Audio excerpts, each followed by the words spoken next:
case of Cassandra Cantrell. Cassandra and Robert were twins. As children, Cassandra and Robert liked to tell each other scary stories in a room with the lights off. Robert was a talented storyteller. Cassandra always found Robert's stories interesting. In every story, Robert played a small but brave man. In addition, Cassandra and Robert also watched the animated series Scooby-Doo together. Although their mother, Mary Smith, did not share Cassandra's passion to instill in her children a love of reading, she bought them many books about scary stories. Loving horror stories was the passion of the two siblings. They even collected figurines of villains and, as adults, seriously considered opening a horror-themed bookstore. Not long after, Cassandra's interest in horror movies brought her to the studio in 2004. She got a cameo role in a scary movie that, although it did not become popular, still made Robert envious of Cassandra. Robert began asking Cassandra to make him a deal. Robert asked Cassandra to give him a role in the movie she was filming. Cassandra readily agreed. Robert was happy, but he couldn't play even a supporting role in a soap opera. The head of the cast in that movie was Colin Dudley, who had a crush on Cassandra since her first days in the movie. At the company Halloween party, Cassandra dressed as Velma from Scooby-Doo and Colin dressed as Alex from A Clockwork Orange. During the party, Colin walked around with a glass of milk all evening, glaring at everyone just like his character did in the movie, and he also said a lot of quotes from the book. Finally, he stopped in front of Cassandra and said that her beauty made Colin want to destroy it. Cassandra thought it was a compliment, and they quickly started dating. But their relationship didn't last long, only a few months. Colin found another actress named Rebecca and began dating her, after which Colin and Rebecca began living together. One day, on August 25, 2020, Cassandra Connell suddenly disappeared. When her mother, Mary Smith, tried to contact her, she did not answer the phone. Mary went to report the incident to the police, and a search was quickly launched. After several days of searching, police found her car under the bridge. Also, the bad news was that the car was unlocked and the keys were still inside. There was no reason for Cassandra to appear here. This place was considered a homeless shelter where violence often occurred. Officers had to go through the neighborhood questioning many homeless people. But none of them had ever seen Cassandra, and none of them knew when the car appeared here. The detective participating in the search for Cassandra requested to locate Cassandra's cell phone. The signal showed the phone was in the water closest to the bridge, which meant detectives wouldn't be able to recover it and couldn't get the information they needed. To search more closely, a team of divers was about to search the coastal area for Cassandra. Before starting, they stood on the shore, picked up rocks, and threw them into the water to gauge the distance they could throw. Cassandra's mother mentioned that Cassandra's best phone case had rhinestones, making it easy to spot. The phone was soon found, but Cassandra's body was not. Mary expressed her grief, saying she had looked forward to being a grandmother soon and hadn't even had time to set up a crib for her expected grandchild, which was still in its box in the garage. She wondered what to do with it now, unknowingly providing important information for the investigation. According to statistics, many crimes against pregnant women are committed by their partners. However, Mary Smith did not know who Cassandra's boyfriend was. Cassandra was not married and didn't seem to be in a relationship, yet she was pregnant. Mary had no information about him, despite knowing that Cassandra often spoke to someone on the phone. However, the phone number was not saved in Cassandra's phone book, and Mary couldn't recall the number. It's common for girls to confide in at least one friend about their relationships, especially when it comes to something as significant as pregnancy. The police found such a friend who revealed that Cassandra had reconnected with her ex-boyfriend, Colin Dudley.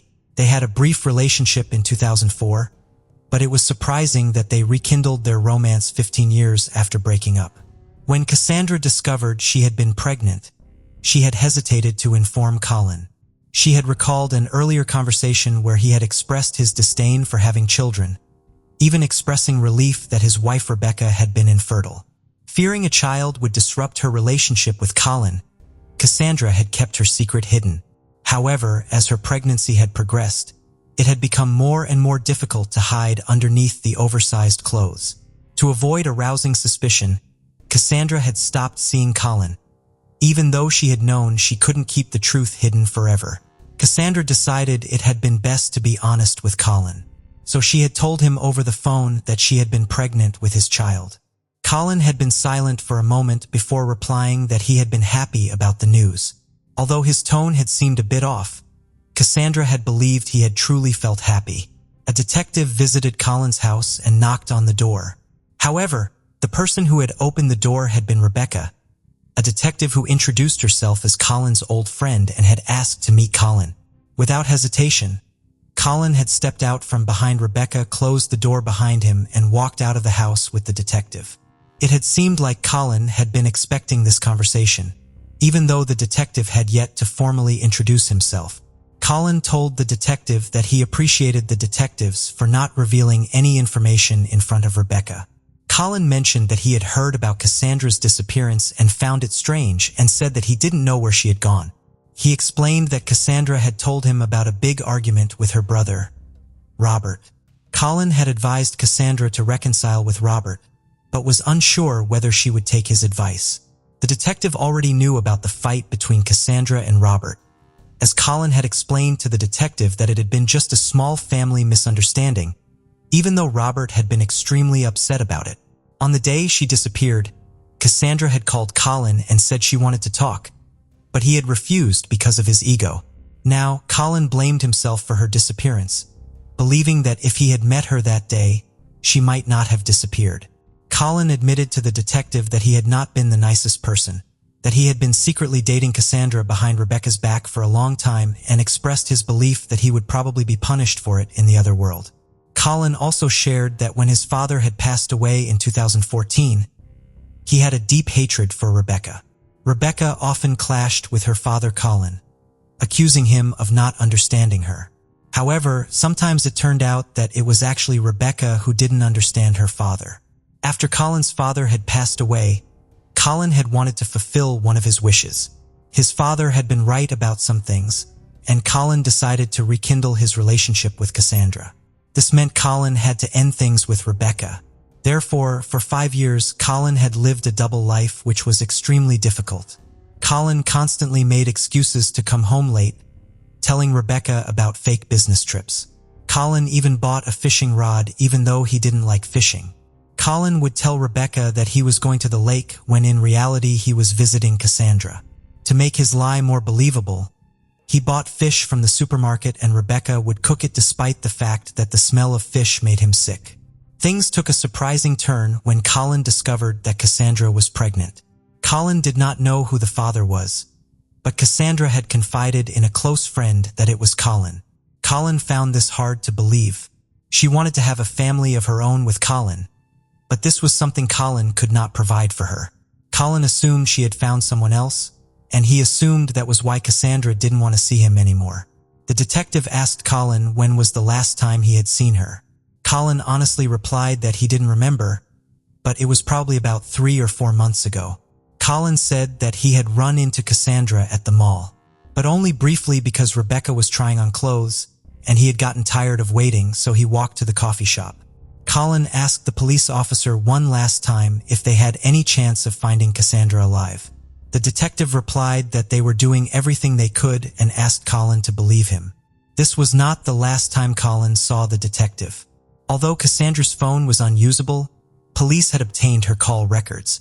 It turned out that the person Cassandra had been calling frequently was Colin Dudley. Cassandra had called him often, even on the day she went missing.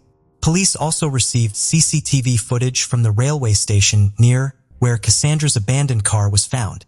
The video showed a suspicious man standing out among passengers on the platform. He was wearing a long coat, gloves, and a scarf covering his face. A wide-brimmed hat obscured his eyes, making it impossible for police to see his face clearly. However, the detective noted that the man's gait reminded him of Colin Dudley. The hat was similar to the one Colin had worn at the party playing a character in the movie A Clockwork Orange. After tracking the suspect via CCTV, detectives observed him briefly entering a coffee shop, only to leave a few minutes later and head towards the parking lot. There, he got into his car and drove away. Even though his face was obscured the entire time, detectives were still able to write down the license plate number. A search warrant was then issued and a unit was dispatched to Colin Dudley's residence. During the search of Colin's home, detectives hoped that Cassandra was still alive. At first, there was no evidence of a murder at Colin's house. However, in the wardrobe they find the hat that Colin had tried to hide. They then found a basement in his house. When the police went to the basement, they did not find Cassandra there and there was no evidence of a crime. However, the dog detected the smell of blood, became agitated and barked continuously. Colin insisted he did nothing illegal, claiming that the police had no evidence and no other suspects. So they were trying to frame him and he claimed to be an innocent man.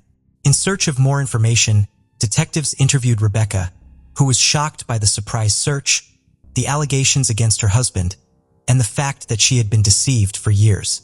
She said many things about Colin and her feelings, but when the detective asked if her husband was capable of murder, she thought for a long time and then answered no.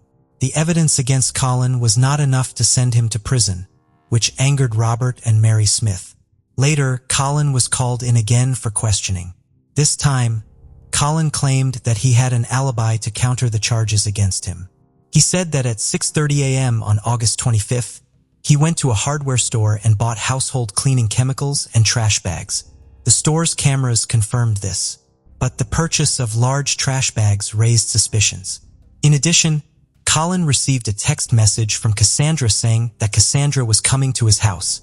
Colin immediately deleted the message, but it was still stored in the mobile carrier's memory. The police took it from calls and text messages. According to cell phone signals, Colin and Cassandra had not left the house for several hours that morning. Colin turned off his phone but left Cassandra's phone on, possibly accidentally. As a result, police were able to track his movements, including where he was seen on the station's CCTV cameras. Police suspect Colin may have used the cafe to clean up after the murder and wash up in the toilet. Colin drove to where he had discarded Cassandra's phone, which was the last location of Cassandra's cell phone signal. The police need to find Cassandra's body and seize the GPS tracking device on Colin's car to accurately track his route. This device provided new evidence in the case. Following Colin's trail the previous day, the police discovered a large trash can tied with a rope in a ravine in the forest. The ground around the bag was covered in blood, and it was clear to see what was inside. The case happened a month ago, so identifying the body was difficult. However, police were able to identify Cassandra's body thanks to a tattoo described in the search notes. Colin was arrested the same day and charged with murder. Forensic examination revealed that Cassandra's death was caused by a fractured skull due to blunt force trauma. During the trial, the police presented Colin Dudley's motive for committing the crime. However, due to a lack of witnesses and physical evidence, including the murder weapon, it was impossible to convince the jury that Colin was guilty. To resolve the case, the court offered Colin a plea deal stating that if he pleaded guilty, he would receive a reduced sentence. Colin accepted the deal and was sentenced to 26 years in prison. Cassandra's mother and brother were deeply saddened by the outcome, as they still grappled with feelings of guilt for not having met Cassandra before her death. They are especially worried about the fact that Colin may one day be released from prison, free to live the rest of his life regardless of the crimes he has committed against their family. October 30th, 1983 in Drogheda, Ireland, Gillian McKean was born to parents George and Edith. A few years later, her parents took her and her brother Michael to Australia when her father was given a job in Perth. While there, she went to Bull Creek Primary School and then went on to study at Rossmoran High School. A friend from primary school said Jill had a huge passion for drama and was a natural entertainer. She was such a vivacious girl, really bright, bubbly, and so gorgeous. Her family would return to Ireland in 1996, where she would attend a grammar school and then later on a community college. Her parents returned to Perth in 2004, but she stayed in Ireland and attended University College Dublin, where she would ultimately obtain her Bachelor of Arts degree. During her time as a student, she worked in the student bars. It was also here that she met Tom Maher, and they soon started a relationship. Despite her small 5'1" frame, her big personality packed a huge punch. Bright and friendly, she had a huge impact on those she met. A childhood friend said, "Jill was just the most beautiful soul. She was nice to everyone she met and she wouldn't hurt a fly." In 2008, Jill and Tom married, and the following year they relocated to Australia. After settling in Melbourne, she began working for the Australian Broadcasting Corporation, also known as ABC. Her job at ABC was as a unit coordinator and also included occasional on-air work at the 774 ABC Melbourne radio station. Her parents were again living in Perth, and she kept in regular contact with them too. The bond between her and her family remained strong. Her brother Michael moved back to Australia after living for a while in Canada. No matter where they were in the world, they always made time for each other. Jill went out with co-workers to the Brunswick Green Bar on Sydney Road. After staying there for a while, they moved on to Bar Etiquette, which was also located on Sydney Road. As the night began to wind down, at around 1:30 a.m. Jill decided it was time to leave, and so left the bar on foot to walk back home to the flat she shared with Tom. According to the Irish Independent, her brother had attempted to call her several times, but got no answer. Back at the flat, Tom woke up to realize she still hadn't come home, and so went out to search for her at around 4 a.m. After going everywhere he could think of without finding a trace of her, and with her still not answering her phone, he contacted the police. As the news that she was missing began to circulate, her colleagues at ABC took to Twitter to get the message out there. A Facebook page called Help Find Jill Maher was set up on the 23rd of September, and a poster campaign was launched to circulate as many images of her as possible. The scale of the search and media interest was huge. Within just 5 days of the Facebook page being launched, it had received over 100,000 likes. As the search continued on the 24th of September, an important discovery was made. In the laneway near Hope Street, Jill's bag was found. Hope Street was not far from where she lived with her husband. Following this, the police made an announcement that so many people had been dreading. They were handing the case over to the homicide squad. Her husband Tom also went before the media to talk about his wife's disappearance. The following day, officers had yet another breakthrough. An employee of the Duchess Boutique, a bridal shop on Sydney Road where she had been out with her friends, handed in some CCTV footage that was then released by Victoria Police. The recording was limited as it was filmed through the window, but it showed a man in a blue hoodie walking around outside the shop. Around 4 minutes later at 1:42 a.m., Jill could be seen on the footage talking to him and showing him her mobile phone. This was the last known sighting of Jill Maher. Following the uncovering of the CCTV footage, they decided to change tack. They were now looking for the man in the blue hoodie. They also checked her cell phone records, which showed that her phone had been moving down the freeway on the night she disappeared, meaning it must have been in a car.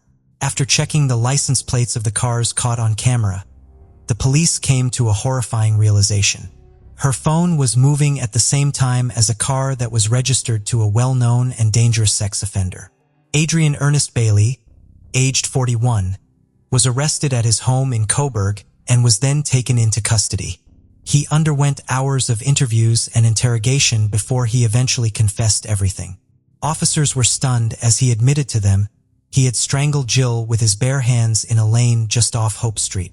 8 hours later at 10 p.m. on the 27th of September, he led officers to where her body had been left in a shallow grave on Black Hill Road. She was just a matter of weeks away from her 30th birthday. Following his arrest, his defense lawyer requested a suppression order be in place to ban the publishing of any potentially damaging material about him. This request was granted. The police also came to a horrifying realization. They found out that Bailey had actually been on parole when he had raped and murdered Jill. He had been jailed back in 2002 for 11 years after raping 5 prostitutes over a 6-month period. He served 8 years of his sentence before being released in 2010. His criminal history had began as an 18-year-old when he raped the 16-year-old girlfriend of his sister. In August 1990, just 1 month after he turned 19, he attempted to rape and threaten to kill a 17-year-old girl who he didn't know. And just 4 months after that, he attempted to rape a 16-year-old girl. She was hitchhiking and he abducted her in his car and drove out to a remote area before carrying out the attack. In 1991, He was sent to prison for these offenses after pleading guilty. He served just 22 months of a 5-year sentence. He would later admit that he had actually cheated the system and just gone through the motions of rehabilitation in prison in order to secure an early release. He had convinced them he was no longer a danger. He admitted this during the court appearance regarding the 16 counts of rape committed between September 2000 and March 2001. These were all committed against the 5 sex workers working in St. Kilda. On one of these occasions, he apologized to the victim before laughing at her, telling her he would do it again and then driving away. He pled guilty to all charges. These were the offenses he was on bail for when he murdered Jill Maher. Upon his release from prison in August 2011, the then 40-year-old Bailey spotted a man eating outside a cafe at around 1:30 a.m. Bailey proceeded to hurl abuse at the 20-year-old before punching him in the face, breaking his jaw and leaving him unconscious.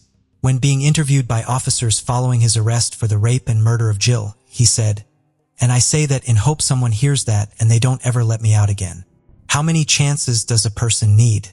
The father of 4 also said, "It really wasn't my intention to hurt her. You know that. I want to do the right thing. I'm going to go to jail for a long time. I hope they bring back the death penalty before I get sentenced. I have no life left. There's no excuses for this." Her family this week, it must have been hell. You know what I mean? I can't imagine how she felt, but I know how I felt. It's not nice, man, it's not nice. And all I thought was, what have I done? I don't know what else to say, man. I don't know what else to say. At 2 a.m. on the 28th of September, Bailey was charged with the rape and murder of Jill Maher, and an hour later had an out-of-sessions hearing that lasted for about 90 seconds. He was held on remand to await trial. The gravity of what he had done appeared to be weighing heavily on him as he attempted suicide while in custody. The one question that people wanted answered was why? Why had he taken the life of a stranger in the most brutal and savage way imaginable? He told a psychologist, Professor James Ogloff, that he had attempted to kiss and touch her outside of the Brunswick Laneway just off of Sydney Road. She responded to it by stepping back and then slapping him across the face. He told the psychologist that this response had enraged him, and he lost it after she'd rejected his advances. After the rape, she hit him with her mobile phone and then threatened to call the police. He responded by strangling her. He also said that after he realized she was no longer breathing, he sat in the laneway panic-stricken and crying, unsure as to what to do. He then drove home to get a shovel before returning to the crime scene. He dragged her body into his car and drove out to Jinsman South, where he dug the grave and attempted to bury her. When the news broke about what had happened to Jill Maher, everyone was devastated. Shortly after her body was found, the Australian flag at the ABC Southbank studios were flown at half-mast as a sign of respect. Part of a statement on the ABC website read, "Jill was a much-loved member of the local radio family. She was witty, intelligent, and great company. Her friends and workmates at the ABC will miss her greatly.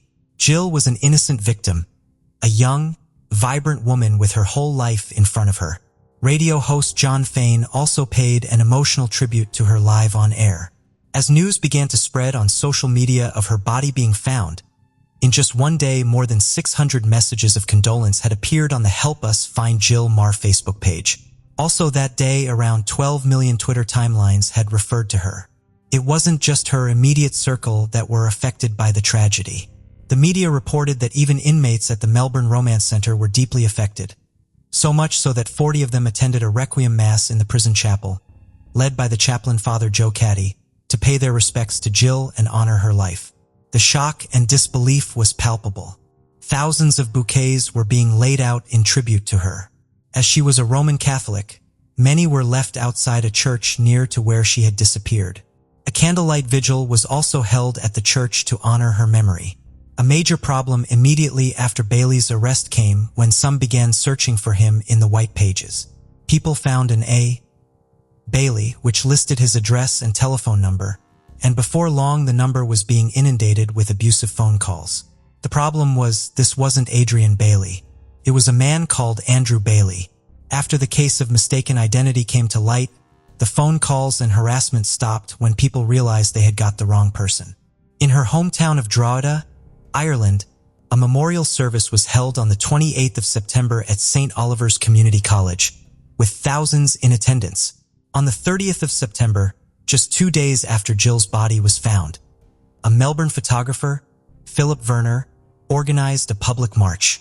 He said he only expected around 100 people to turn up, but the response was massive. More than 30,000 people walked side by side along Sydney Road in memory of Jill. The themes of violence against women became talking points in the media too. After Bailey had been charged, various Facebook users began to create pages about the case. As some of them were openly hostile towards Bailey, the Victoria Police tried unsuccessfully to have the pages taken down. As a result of this, the Premier of Victoria suggested it might be necessary to reform the law so that social media coverage could not prejudice a potential jury. According to the Irish Independent, her husband Tom also backed these calls to have the posts in question removed. Facebook refused to remove the content leading to criticism from the Victoria Police Chief Commissioner, Ken Lay. He told Fairfax Radio that Facebook would not cooperate in removing the page and that he was seeking legal advice. Though social media has been enormously helpful in this investigation, it's also been very, very difficult. And we had cause to speak to Facebook over the weekend and ask them to take the particular site down, he said. Now, they've refused to do that. When you see the hatred that's incited by some of these sites, it is very much the antithesis of what we saw yesterday with the 30,000 people taking to the streets, saying, let's try and make this a safer and fairer community. The Reclaim the Night movement also organized a march on the 20th of October. The Reclaim the Night march aims to give women a voice and empower them to feel safe walking the streets at night, as well as highlight the issues of personal safety that many women find themselves trying to navigate on a daily basis. On the 4th of October, Jill Maher's private funeral service took place at Melbourne Faulkner Memorial Park. The family thanked the public again for their support and the condolences that they had been offered. Those in attendance included colleagues from ABC and police officers who were working on the case. The considerable media attention led to a special area for journalists to observe from while the funeral was taking place. As Jill still had family back in Ireland, the following day a formal memorial mass took place at St. Peter's Church in her hometown of Drogheda, with hundreds attending. The priest who had married her and Tom, Father Oliver Devine, presided over the mass. The whole town was brought to a standstill as people silently marched through the streets. Her uncle Michael was given countless books of condolence from passers-by. At a pre-committal hearing in January 2013, a 2-day committal case in the Melbourne Magistrates Court was scheduled to start on March 12, 2013. According to various news reports, Bailey intended to fight the charges against him. However, on April 5, 2013, he entered a plea of guilty to the rape and murder of Jill Maher. 21 days later, he was back in court to answer for several other sexual assaults in Melbourne, dating back to the year 2000. On these charges, he entered a plea of not guilty. Deputy Chief Magistrate Felicity Broughton also granted the defense's application to extend the existing suppression order banning the publication of damaging or potentially prejudicial material about him, with specific reference to the internet. On the 12th of June, Bailey appeared in court for a pre-sentence hearing. During this hearing, victim impact statements were read out from the Maher family and others, including Jill's supervisor from ABC, Catherine Hurley. The devastation caused was immeasurable, and it was also revealed in Catherine's speech that many of Jill's colleagues from work had to seek counseling following her murder. Her widow, a Tom, said in a statement, "What was stolen from me on September 22, 2012 was love, my best friend and my entire world. I think of the waste of a brilliant mind and a beautiful soul. I am half a person because of this crime." Her brother Michael said, "I am in dreadful pain. I must carry on living a full life, yet I will never forget my sister." During this hearing, Bailey's lawyer, Saul Holt QC, said that Bailey understood he deserved a life sentence and that he was remorseful, saying, "There is a sense of true remorse and true empathy about what he has done." Part of Bailey's apology was also read out to the court. "I'd like to apologize for my actions. That night, I destroyed a precious life and many others." Prosecutors hit back at the claim that he was remorseful, arguing that as he had attempted to conceal the murder, that proved he wasn't sorry for his actions. During the meeting, the suppression order was also lifted by Justice Jeffrey Nettle, which allowed for Bailey's extensive history of rape and violence to be revealed and reported on. The courtroom was packed out and the public gallery was full at the Victoria Supreme Court. Adrian Ernest Bailey was sentenced to life in prison with a non-parole period of 35 years for the rape and murder of Jill Maher. When sentencing him, Justice Nettle said that Adrian Bailey was a sexual deviant who either killed Jill because she was threatening to call the police after being raped by him, or because the idea of taking her life aroused him. You were larger and stronger than she, and you used that physical advantage to dominate her. In effect, you dragged her off the streets late at night while she was peaceably going about her own business, within a stone's throw of her home. He also explained that had he not entered a plea of guilty, he would have received life in prison without the possibility of parole. Throughout his sentencing, stared down at the floor, only looking up once as his sentence was handed down. Outside the courthouse, Jill's devastated father George gave a statement. Following the high-profile case in June 2013, Victoria's parole laws underwent a massive overhaul, directly as a result of the murder of Jill Maher and other women being attacked and or killed by people on parole. Nearly 3 years earlier, another Melbourne woman, Elsa Corp, was attacked, stabbed and strangled in a South Melbourne motel by a convicted drug trafficker who, like Bailey, was also out on parole. Under the new laws which were introduced in the Victorian Parliament later that week, breaching parole would now be considered a separate offence. A breach of parole could mean breaking a curfew or breaching an alcohol ban. Police could also take formal action if parole was breached, and any violent offenders that committed a serious breach of their bail conditions could immediately be returned to prison. The new Premier of Victoria said in June 2013, "There is no doubt that the system failed Jill Maher. Under the changes we've already introduced, the offender would have been back in jail, not on the streets. Our actions are the minimum we can do to try and make sure this never ever happens again." The changes did not stop there. The High Court Justice Ian Callanan made recommendations to change the parole system. He highlighted 23 areas that required improvement. One such recommendation was that the paper system used to keep track of parolees was replaced by an electronic database. Another was that the part-time parole board be replaced with a full-time one, and that prisoners be required to prove they are at low risk of reoffending before they are released on bail. In September that year, it was revealed that Bailey had lodged an appeal against his sentence through the Victorian Legal Aid. The appeal argued that the minimum non-parole period was too long and that he hadn't taken perverted pleasure in murdering Jill, which was what Justice Nettle had said in his sentencing. In September, both the defense and prosecution argued their cases.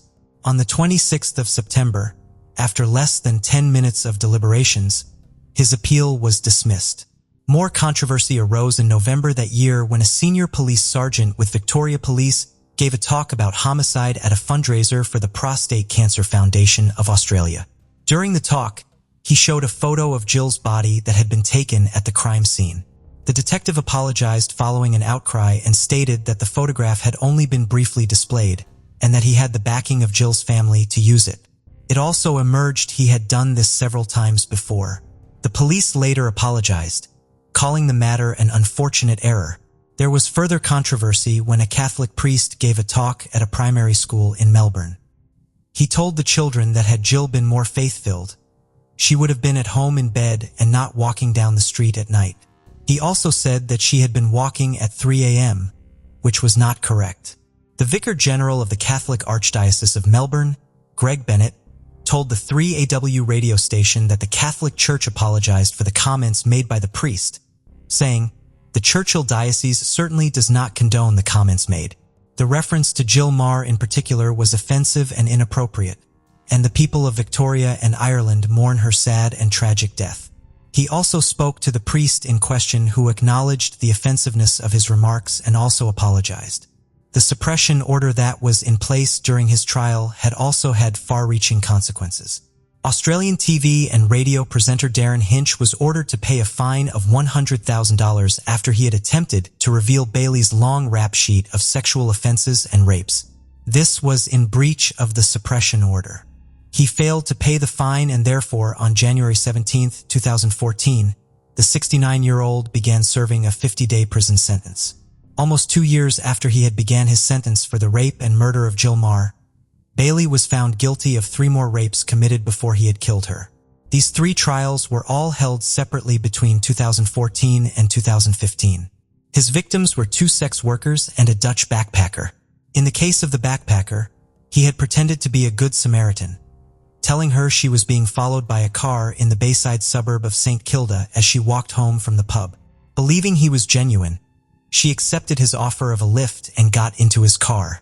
He then drove her to an isolated spot where he brutally raped her. An e-fit was issued and she was able to identify him from a photo board.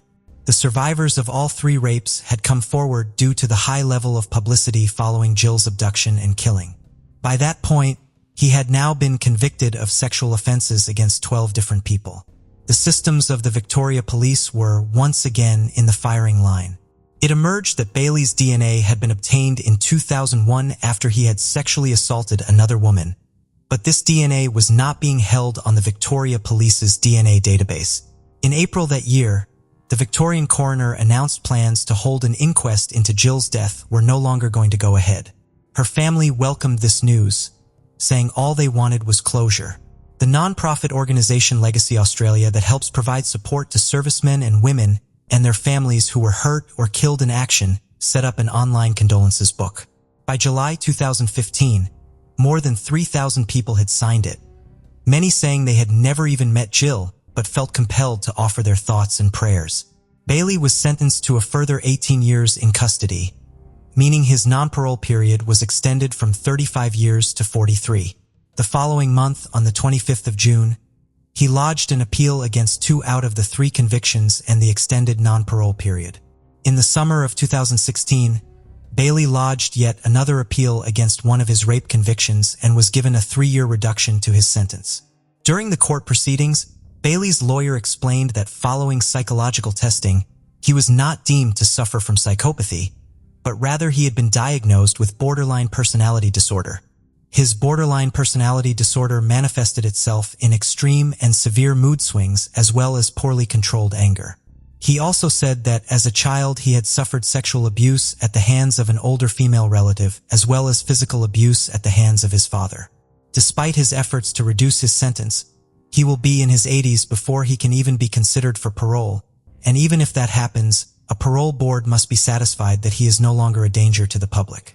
In November 2020, Bailey's mother broke her silence to give an interview about her son's case. She explained that prior to Jill's murder, she tried to tell the police that she believed he was dangerous, and that the police had failed to heed her warning and take the appropriate action. Jill's devastated widow, a Tom, left Australia and returned to Ireland in August 2013. In November the following year, he made a trip back to Australia to promote the White Ribbon campaign aimed at stopping violence against women. In June 2013, he gave an interview with ABC and explained how he felt the justice system had let his wife down.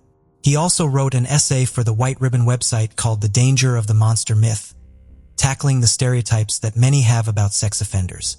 Part of the essay reads, "We cannot separate these cases from one another, because doing so allows us to ignore the fact that all these crimes have exactly the same cause: violent men and the silence of non-violent men. We can only move past violence when we recognize how it is enabled, and by attributing it to the mental illness of a singular human being, we ignore its prevalence, its root causes, and the self-examination required to end the cycle. Male self-examination requires this courage, and we cannot end the pattern of men's violence against women without consciously breaking our silence. Although nothing can ever be done to ease the pain that has been caused. Jill's friends and family are determined that her and her impact will never be forgotten." Tom has said that following the death of his wife, the writings of Maya Angelou have been a source of peace and comfort, with the following in particular resonating with him. "History, despite its wrenching pain, cannot be unlived, but if faced with courage, need not be lived again." The case of Kelly Cochran. Christopher Reagan was born and raised in Detroit, Michigan, where he spent his early years. At the age of 20, he decided to serve his country and joined the military. Christopher committed himself to protecting the peace and safety of his fellow citizens. Christopher was stationed at a military base near Marquette, where he met Terry O'Donnell, a young teacher from Iron River. They lived in the same area and would often see each other around town as they spent more time together. They remained close friends for many years, but Christopher eventually decided to leave the military and move to Traverse City. Despite the distance between them, they continued to communicate regularly, and in December 2012, Christopher asked Terry to take their relationship to the next level. Terry and Christopher have known each other for many years. They find they have a lot in common. They decide to live together. Terry and Christopher choose Iron River as the perfect place for them to settle down. Christopher finds a job at a factory that makes parts for military ships, where he becomes a supervisor. However, after 2 years of living together, problems began to arise in their relationship. Unfortunately, they didn't make an effort to work through their issues, and it became clear that their relationship was coming to an end. Eventually, they made the difficult decision to go their separate ways. Despite the breakup, they were able to part on good terms and remain friends. After breaking up with Terry, Christopher realized that he couldn't live in her house anymore, so he decided to rent his own house. He felt that the town he lived in was too small, and he wanted a more dynamic city. Christopher began applying for jobs in various locations, sending out his resume in search of a new job. In October 2014, Christopher found a job in Asheville, North Carolina. As Christopher settled into his new life in Asheville, he contacted Terry on October 14th, telling her that he would be taking the day off tomorrow and looking forward to meeting Terry for a walk. However, on October 15th, Christopher did not contact Terry as planned. Terry became worried and tried calling him for several days, but he did not answer. She even contacted their mutual friends. 10 days after Christopher went missing, Terry filed a police report. The police accepted the report and told Terry that Christopher had probably moved to a new job in North Carolina and that he had started a new life and wanted to contact old friends. To avoid speculation, investigators conducted a thorough investigation. They identified Christopher's new workplace and contacted an employee to gather information. However, surprisingly, they found out that Christopher had not shown up to work in 10 days. The police then suspected that he might have been involved in an accident given his frequent solo outdoor trips. The search for Christopher led investigators to the local woods where he was known to frequent. Trained search dogs were brought in to aid in the effort, but no signs of Christopher were found. Terry, concerned that Christopher may have been injured or in an accident, suggested searching his former apartment. The investigators agreed and visited the apartment where they were met with a scene of disarray. Clothes and belongings were scattered across the floor and closets were left open. Initially, they thought that Christopher might have simply been messy, but Terry disputed this, stating that Christopher was typically neat and organized. The detectives started to suspect a connection between the recent events and the crime. After investigating Christopher's home, they decided to expand their search. A thorough search of the neighborhood led them to find Christopher's car 8 miles outside Iron River near the city limits. The police found it unusual that the car was left there, suggesting it might have been abandoned unintentionally. After forcing open a door, they searched the interior and found nothing suspicious, only ordinary clothing. However, one of the officers noticed a small yellow piece of paper on the front passenger seat with a detailed route written on it. They decided to follow the route to see where it led. Although the paper did not specify an exact address, the directions were clear. According to Terry, Christopher, although familiar with the city of Iron River, did not know the local street names, so he wrote down the directions using landmarks such as bus stops and gas stations. Terry deduced from the detailed notes that this was Christopher's first time visiting the location. The detectives followed the route outlined on the paper, which led them to a nearby town and a specific house mentioned in Christopher's notes. When they arrived, they knocked on the door to gather information and Christopher's connection to the location. A man named Jamon Cochran answered the door, and his wife Kelly was there. The police explained that they were investigating Christopher's disappearance and had found a lead pointing to this address. Terry, who worked with Christopher at the same factory, revealed that they were co-workers. She had tried to contact Christopher via text message in mid-October but had not received a response. Investigators found a note in Christopher's car that showed the route to Jason's house. Although confused, Jason and Kelly agreed to cooperate with the investigation. After a short interrogation without any further clues, the detectives left Jamon Cochran's house. Detectives then interviewed Christopher's co-workers at the factory. A supervisor shared that Christopher had been having an affair with Kelly Cochran, which was an open secret among employees. This revelation sparked interest, leading investigators to re-question that Jason and Kelly. During reinterrogation, Kelly confessed to her relationship with Christopher. However, she claimed that she could not reveal this information earlier because her husband Jason was present. According to Kelly, Jason agreed to her affair. However, Christopher's colleagues disputed Kelly's story. They claimed that Jason did not approve of Kelly's affair. When Jason was later brought in for questioning, he completely denied approving of Kelly's affair. His strong objection to Kelly's infidelity aroused suspicion and made him a suspect. The investigation into Christopher's disappearance was ongoing, but the lack of concrete evidence made it impossible to determine whether Kelly was involved. As a result, Kelly and Jason were released from the police station. The case remained unsolved for 5 months. In March 2015, a new investigator, Detective Jeremy Ogden from the Hobart Police Department, took over the case. Jeremy Ogden began by thoroughly examining the Jason Cochran family's background. Kelly and Jason had met in high school and started living together soon after graduation. They had distinct personalities. Kelly was outgoing, sociable, and talkative, while Jason was quiet and reserved. He rarely initiated conversations, only responding to questions asked of him. Despite their differences, they decided to get married. After the wedding, they started a business together, providing swimming pool maintenance services. The business was modest, but it provided a decent income for they. Jason handled most of the pool maintenance work, but the constant stress and physical strain took a toll on his health. He began to experience back problems and felt increasingly heavier every day. Eventually, he realized he could no longer continue running the business.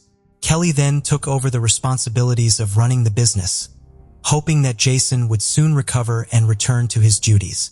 However, his condition continued to worsen, and medical treatments were not providing the desired relief. Kelly searched for alternative ways to help her husband recover. During her search, Kelly discovered a plant that offered hope for Jason's recovery. However, the plant was banned in their home state, making it inaccessible to them. To access the treatment, Kelly and Jason decided to relocate to Michigan, specifically Iron River Township, in 2014. Jason consulted his doctor and received a prescription for pain medication. Around the same time, in early 2014, Jason's wife, Kelly Cochran, started working at a factory that manufactured parts for U.S. warships. Kelly and Jason moved to the area. Kelly and Jason worked at the same factory where Christopher Reagan worked. Christopher and Kelly found common topics of conversation and over time became close friends. This friendship was especially important to Christopher. After gathering evidence, prosecutors presented their case to a Michigan judge to obtain a search warrant for Kelly and Jason's home. The judge granted the warrant, and on March 6th, a team of investigators searched Kelly and Jason's home, carefully searching for any evidence related to Christopher's disappearance. The only significant discovery was a book written by Jason. He used a pseudonym in the world of video games.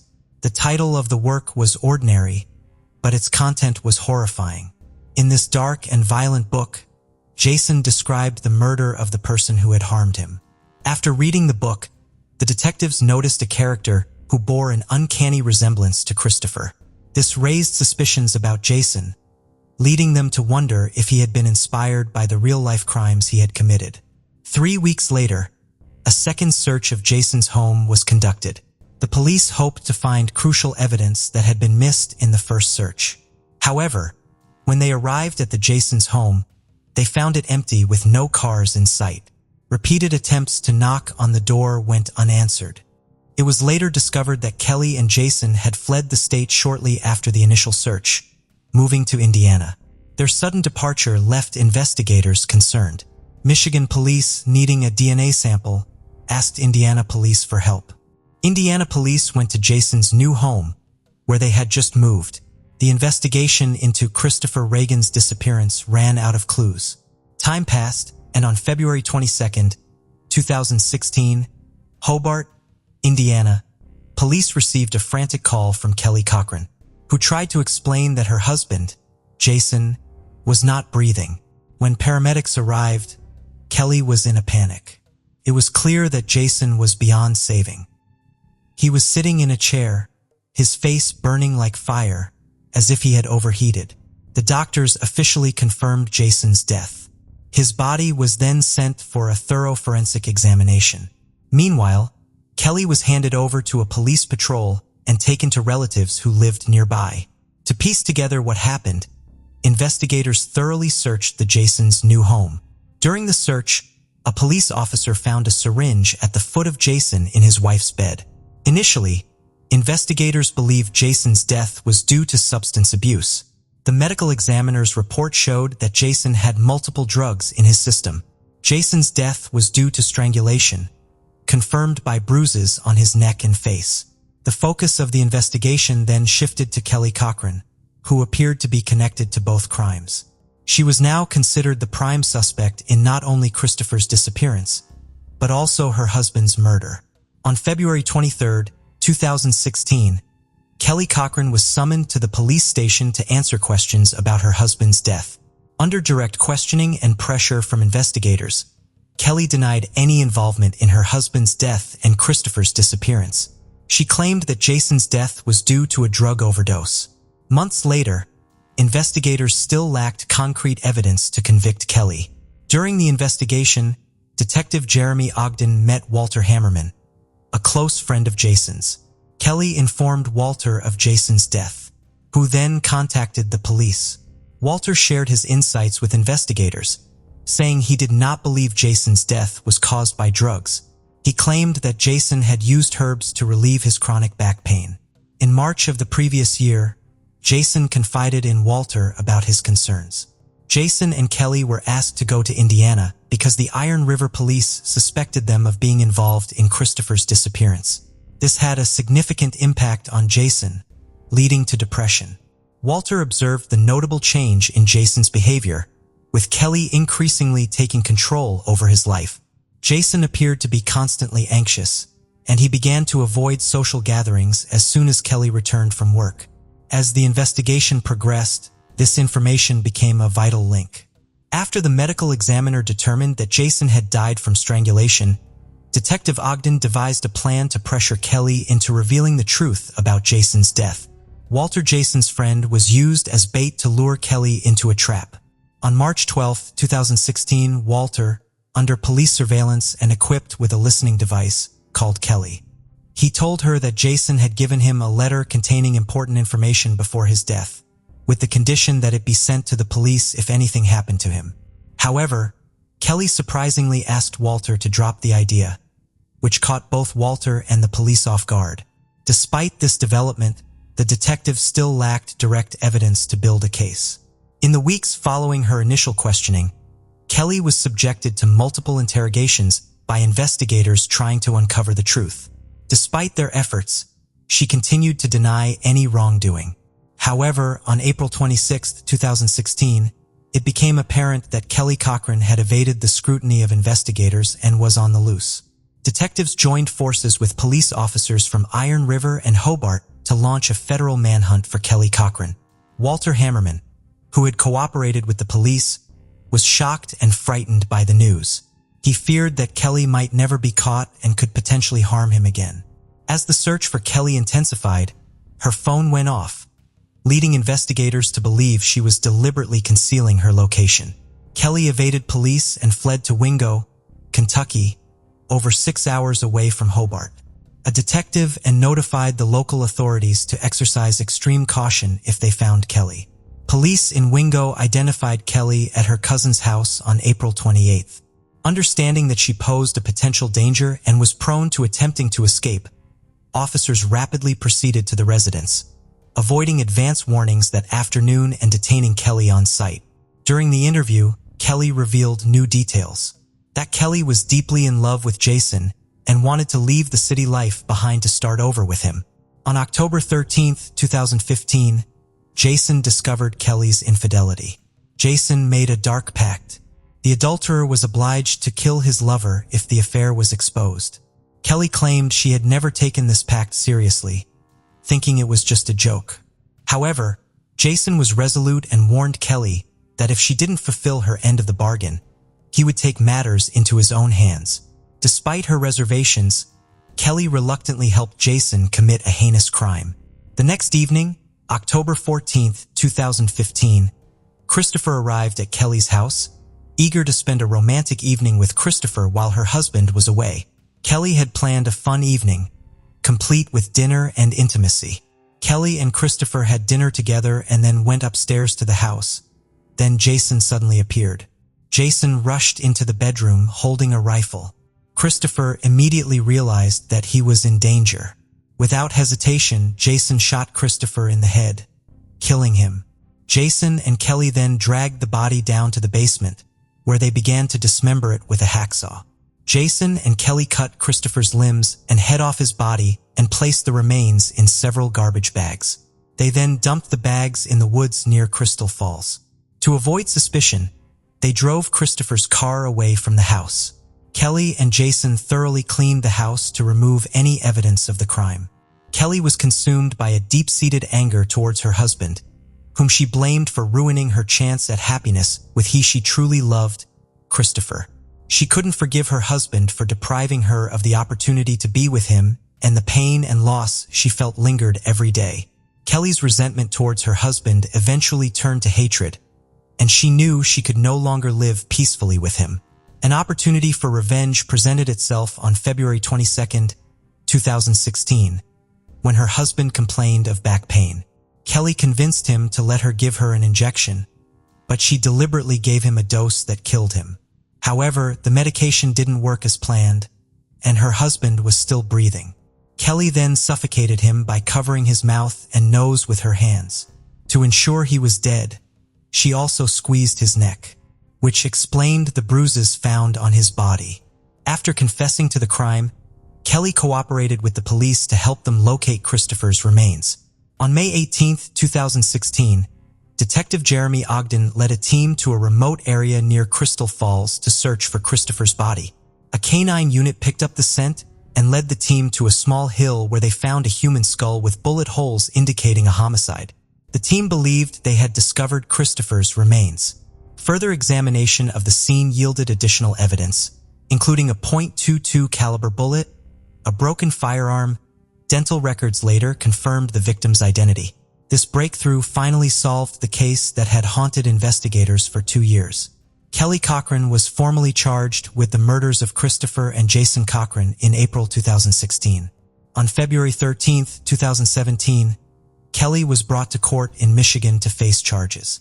The prosecutor argued that Kelly was the mastermind behind the crime and that she had planned and executed. The prosecution presented strong evidence, including Kelly's own confession, to support their case. However, Kelly told a different story.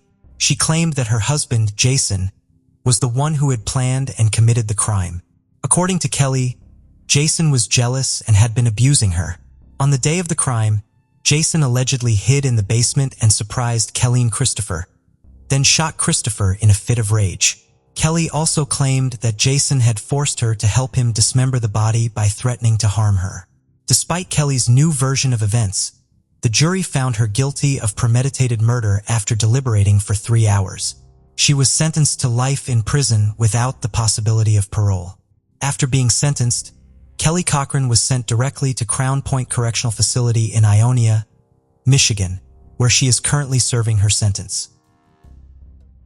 A small Louisiana town called Independence, which is about an hour's drive north of New Orleans, is home to a number of historic sites. It is a close-knit community with just over 1,600 residents that values its rich history and southern hospitality. The community is well known for its yearly Sicilian festival, which honors the Sicilian heritage of many of its citizens. Tourists who want to experience Louisiana's distinctive culture and history frequent the town as well. Our case today starts in this tiny, peaceful town named Independence. On March 31, 1989, Jamon Robinson was born in Independence, Louisiana. The only thing that is known for sure about Jamon's early years is that he had a sister named Chastity Jackson. Very little is known about Jamon's formative years. Also, information like the names of his parents or the schools he attended are still unknown. Despite the fact that little was known about Jamon, he and his sister were known to have had a unique bond that was unbreakable. They both counted on one another for love, support, and comfort as they grew up gradually in independence. Their bond soon grew stronger with time. According to those who knew Jamon, he was a sweet young man who was always beaming with happiness and spreading kindness wherever he went. His contagious smile and kind heart made an impression on everyone who came into contact with him. He was adored by his family and friends due to his kind nature and quiet demeanor. He also had a strong love for his family, who he cherished deeply. Jamon, however, was more complex than just a good-hearted person. He had a talent for drawing and was a gifted artist. His drawings showed off his creative prowess and ability to capture the beauty and life of the world around him. Jamon was also an active participant in his church community, giving his time and resources on a regular basis to help those in need. In addition to this, Jamon had a close friend named Monterey Page. Jamon and Monterey went to the same school and shared a neighborhood. The family of Jamon was also familiar with his friend, Monterey. The duo got along well despite Jamon being 4 years older.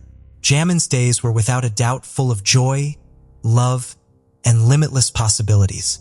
He had a full promising life ahead of him, and his plans and aspirations appeared to be quickly coming true.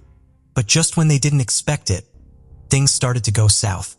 For Jamon Robinson, July 23, 2010, began as any other day, totally unaware of his impending fate. He got out of bed and began his morning routine. Little did he know that as he went about his regular business of running errands and attending to duties, he was completing a series of actions that would ultimately result in his untimely death. He most likely would have chosen to spend the entire day inside his house rather than outside, if he had known what was going to happen on the night of that same day, just before 11 o'clock. The Independence Police Department received an emergency call. According to the panic caller, someone was reportedly found unconscious on Kemp Street near a roadside ditch. Although the caller urged the police to act quickly, it was unclear how long the person had been lying there. The on-duty police officers immediately sprung into action and sped as quickly as they could to the scene. The police were met by a terrifying sight when they arrived on the scene, near a roadside ditch. A young man who was barely holding on to life lay motionless, despite the fact that he had no obvious physical wounds or blood on him. It was obvious that he was in a terrible shape. The officers' thoughts began to run through their minds as they attempted to determine what might have happened to him.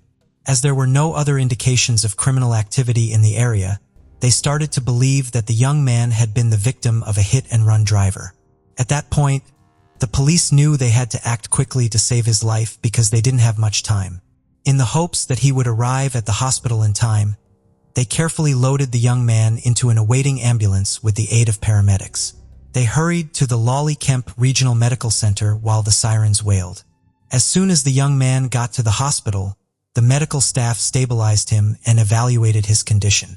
The news regarding his health was not a good one. According to the doctors, he had multiple head wounds and his survival was in jeopardy. After realizing the seriousness of his condition, the doctors transferred the young man to St. Tammany Medical Center, one of the best hospitals in Louisiana. As the young man was being treated by the doctors and nurses, new details about him started to emerge. Surprisingly, Jamon Robinson was the person found, almost dead at the roadside. As soon as detectives learned of his identity, his family members were informed and they immediately traveled to the hospital to be by his side, their hearts heaving with fear and distress. Although they prayed and hoped for a miracle, as the hours passed, their worst fears came true. The doctors quickly prepared Jamon for surgery because of his critical condition. Jamon's recovery was slow and unsure despite the surgery's success.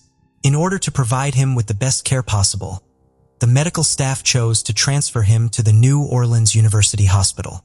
Despite the doctor's best efforts, Jamon's health kept getting worse and his family's hopes started to dwindle. Although they clung to every last bit of hope, they knew deep down that they were in for a terrible fate.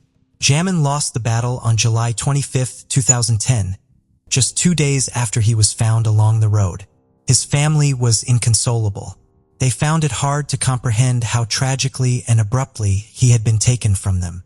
The next day, after Jamon passed away, the Tangipahoa Parish Coroner's Office fixed a time for an autopsy to determine the cause of his fatal wounds. According to the examiner's findings, Jamon's death was caused by internal closed head injuries. The injuries also indicated that the car which hit him may have been moving slowly. This further complicated the situation. The quiet town of Independence was enveloped in a pall of sadness and confusion that fateful night as word of Jamon's tragic death spread. The Independence Police Department's detectives launched a thorough investigation into the incident right away. They were committed to solving the mysteries surrounding Jamon's tragic passing in an effort to uncover the truth. They started to painstakingly piece together everything that happened on that terrible night. The detectives were faced with a challenging task and unsure of where to begin. Jamon was possibly hit by a careless driver who left him for dead by the side of the road. Who was that person? What specifically had happened to Jamon that evening if it wasn't a hit-and-run incident? The detectives are burdened by these and many other questions. Detectives made an important finding as they looked into Jamon's death. It happened that Jamon's friend and neighbor, Monterey, was the one who had discovered Jamon lying by the side of the road. As soon as this information came to light, the police turned to Monterey for clarification. Hoping that his version of events would shed light on the actual events of that evening, the police were still no closer to cracking the case. Even after several rounds of interrogation with him, Jamon was buried shortly after. Many of his friends and loved ones came to the funeral. The investigation into Jamon's death persisted with new energy. Authorities even appealed to the general populace for assistance, pleading with anyone with information in the country to come forward.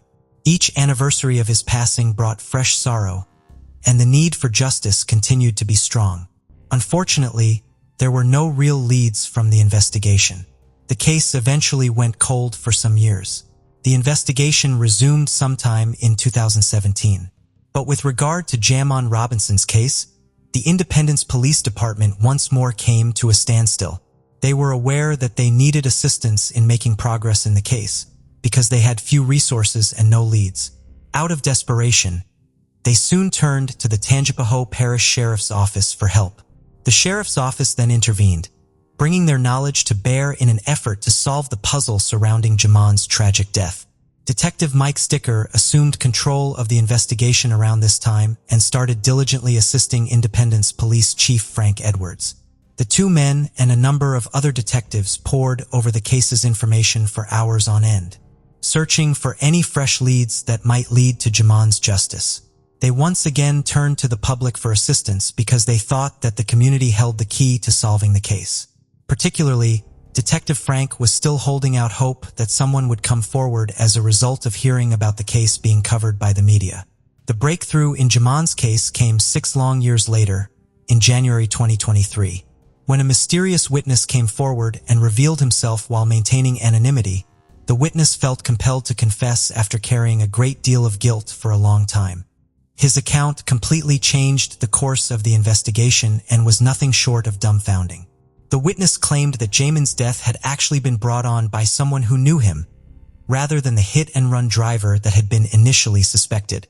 Police were informed by the suspect that Jamon's friend, Monterey, was the murderer. Detectives have not yet revealed all the specifics of the witness's account, but they have finally made clear how serious Monterey's actions were. Detectives then started looking for him. On February 10, 2023, police finally made an arrest after tracking his whereabouts to Chambers County, Texas. Authorities decided to charge him as an adult up until 3 years ago, despite the fact that he was only 17 at the time of Jamon's death. According to Jimmy Travis, a sheriff of Tangipahoa Parish, once a person reaches the age of 17, they are considered an adult offender in the state of Louisiana. Second-degree murder, numerous counts of failure to appear in court, and 1 count of jumping bail were all brought against Monterey in court. As it turned out, Monterey's legal issues appeared to have begun much earlier than when he was named a suspect in Jamon's killing. Back in November 16, 2021, he had previously been detained and had admitted guilt to several drug-related charges. He was required to wear an ankle monitor at the time and show up again for sentencing on November 19th. Montree chose to flee to Chambers County, Texas, in defiance of the court's order, and he also falsely cut off his ankle monitor. The community was shocked to learn of Montree's arrest for the murder of Jamon, especially Jamon's bereaved family. They initially found it hard to believe that their son's best friend was to blame for his tragic death. But as reality set in, a sense of relief overcame them. The rest of the neighborhood also had a difficult time accepting the case's actual facts. People were shocked by the betrayal and questioned how something so disheartening could occur between two friends. There were many who were left with unanswered questions and unease. But most importantly, there was a general expectation that this would provide resolution for all parties involved. Montree pleaded guilty to several charges in the drug-related case on February 27, 2023, and was given a 90-year prison term. He is currently awaiting trial for Jamon's murder as well. Jamon's death was finally solved after a protracted investigation thanks to the persistence of law enforcement and the bravery of a witness who came forward. Jamon's family and the surrounding area can now find closure and start the healing process, even though nothing can bring Jamon back. What do you think would have happened if the witness hadn't come forward to reveal that Jamon was actually not a victim of a hit and run and was murdered by his friend Montree? The case of Sheilavlin grew up on the west side of Manhattan. Shelley's life was marked by a love of learning and academic excellence, earning a degree in wealth management. This degree opened the door to a successful career in Swiss banking. Sheil's career flourished and she became skilled at managing multimillion-dollar portfolios for her clients. However, despite her professional success in financial security, Sheil felt unfulfilled. She longed to start a family of her own and become a mother. In an effort to change her circumstances, Sheil attended a Jewish singles event in February 1998, where she met a 26-year-old man named Rod Kovlin, who also worked in the banking sector. Sheil and Rod were a young couple with many similar interests and ambitions. Their relationship developed quickly despite their significant age difference. They spent all their time together and then decided to get married, feeling that everything was just right. Some people thought they were rushing into marriage, but for Sheil and Rod, it was perfect. They had 2 beautiful children, a boy and a girl, and their family was complete. However, their happy life was shattered on New Year's Eve 2009 when she died in a tragic accident. At first, the police thought it was just a freak accident. On December 30th, 2009, 2 police officers were finishing their night shift at a Manhattan police station. They received an emergency call from Rod Kovlin, Sheil's husband, who had called in a panic to report that he had found Sheil in her bathtub, submerged in blood, and that she was dead. He followed the police's instructions to pull her out of the water and attempt to resuscitate her. However, it soon became clear that his efforts to save her life would not be successful. As Sheil's body was cold and motionless, Rod Kovlin covered her with a blanket and waited for the police to arrive. Police quickly arrived and investigated the scene. Upon arrival, they assessed the situation and blocked off at downtown Manhattan Street. Initially, officers suspected that Sheil's death may have been a suicide. Inside the apartment, the police found scattered children's toys. Proceeding to the bathroom, they discovered the Sheil wrapped in a blanket by her husband. The bloody water in the tub and the wet floor indicated that Rod Kovlin had recently pulled the body from the water. A bleeding wound on the back of Sheil's head was visible. Police found a torn hinge on the cabinet in the bathroom where Sheil died, suggesting she fell after losing her grip on the doorknob. Experts concluded there was no forced entry after checking around the house. The detective working the case decided to talk to the family members. During the interview, it was discovered that Sheil and Rod Kovlin's 9-year-old daughter was the first to discover her mother's body. Traumatized and shocked by what she saw, she told the police what had happened. It turned out that the night before, she and her younger brother had slept in their mother's bed. Waking up in the middle of the night and realizing that her mother was not there, she went looking for her and stumbled upon the horrifying scene in the bathroom. She quickly called her father, Rod Kovlin, who had recently separated from his mother and was downstairs. He rushed into the bathroom, pulled his wife's body out of the water, and called emergency services. Her account of the events matched Rod Kovlin's, supporting the theory that her death was an accident. The police informed Sheil's family of the tragic event, leaving everyone in shock. An autopsy and forensic examination were scheduled for the following day. When the medical examiner contacted investigators to begin the examination, he was surprised to learn that this procedure would not take place, despite being necessary. This left the examiner confused. It was later discovered that a rabbi from Sheil's synagogue had intervened. The rabbi contacted an organization responsible for burying Orthodox Jews, who then asked the police for permission to enter the scene in accordance with the family's religious rites. The police granted permission and a team of rabbis arrived at the scene. They cleaned up the blood in the bathtub and prepared Sheil's body for burial in accordance with the family's beliefs. Unfortunately, this process destroyed all evidence and clues before they could be examined by the police forensic department. Orthodox Jewish tradition considers autopsies unacceptable because they involve defiling the body of the deceased. The rabbi quickly stepped in to support Sheil's grieving family, who were grateful for the rabbi's help. As a result, the family agreed to forego an autopsy and organize funeral arrangements. Sheil was buried within 24 hours, with hundreds of people attending to pay their respects. Sheil's parents questioned the cause of Sheil's death. Police told them that potential evidence had been destroyed during the cleanup. They thought that a fall in the bathtub would certainly have caused the accident. But the possibility of death from such an accident seemed unlikely. The family hired a private investigator to investigate the circumstances of her death and determine whether it was indeed an accident. The private investigator begins by going to the family home to talk to Sheil's relatives and learns that Sheil's marriage to Rod Coughlin is having major problems. Their marriage began to fall apart after their 10th wedding anniversary in 2008. Rod Coughlin frequently changed jobs and developed a gambling addiction, spending a lot of money on gambling. Sheil felt neglected because Rod Coughlin spent a lot of time playing video games. Sheil was also frustrated by the amount of money Rod Coughlin's family spent on his frequent trips, and he was unfaithful to her. Sheil, after discovering his email cheating, she decided to end their marriage and began the process of getting a religious divorce. However, the formal divorce process will take some time to complete. Although they are separated and experiencing strain in their relationship, they has tried to maintain their relationship for the sake of their children.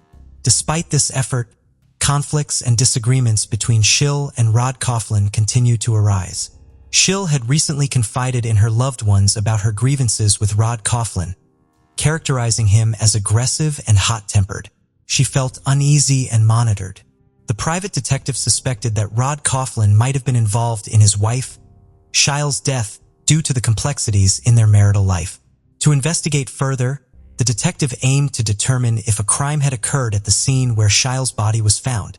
He planned to inspect her apartment, but the door was sealed, requiring him to obtain a court order to gain access. Upon arriving at the scene with New York police officers, the detective attempted to unlock the door with a provided key, but it wouldn't budge. Just then, Rod Coughlin appeared from his apartment, claiming he had heard a noise and came to investigate. When questioned by the police and the detective, Rod Coughlin took the key and easily opened the door. This raised suspicions. Had Rod Coughlin genuinely heard a noise? Or was he deliberately keeping an eye on the situation? The detective searched the apartment for evidence of murder. Sheil's family said she was home on December 31st, but her phone was missing. A phone charger was found, but not the phone that he paid particular attention to the hinges, which investigators believed she had ripped off during a fall. The more he examined them, the more he suspected that, with Sheil's strength, ripping off hinges that were firmly attached to the cabinet was impossible. The detective discussed his findings with the police, trying to convince them that Sheil's death was not an accident, but a murder. However, the police remained unconvinced, citing a lack of evidence. Therefore, they decided to perform an autopsy to conclusively determine the cause of death. This decision caused a difficult debate with Sheil's family. The exhumation took place 2 weeks after Sheil had been buried. Her loved ones were deeply distressed by the decision. In the Jewish faith, exhumation is considered negative and many religious leaders oppose the practice. The family needed time to think about their next steps.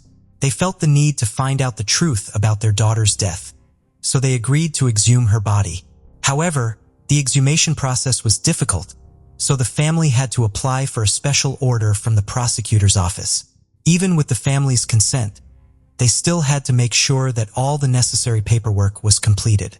Once all the paperwork was completed, they proceeded with the exhumation and autopsy. The autopsy results showed that Jill did not die from a fall, but from strangulation, which caused her to suffocate and break her neck. The official cause of Jill's death was revised, and it was no longer considered an accident. Instead, it was officially ruled a murder. The detective's suspicions and efforts were vindicated. The autopsy results were instrumental in prompting the New York Police Department to reopen the investigation into Jill's death. Detectives began scrutinizing new evidence, including phone records and bank statements. They also interviewed everyone who had interacted with Rod Coughlin and Jill. The attorney shared information about Rod Coughlin and Jill during the first divorce hearing in May 2009.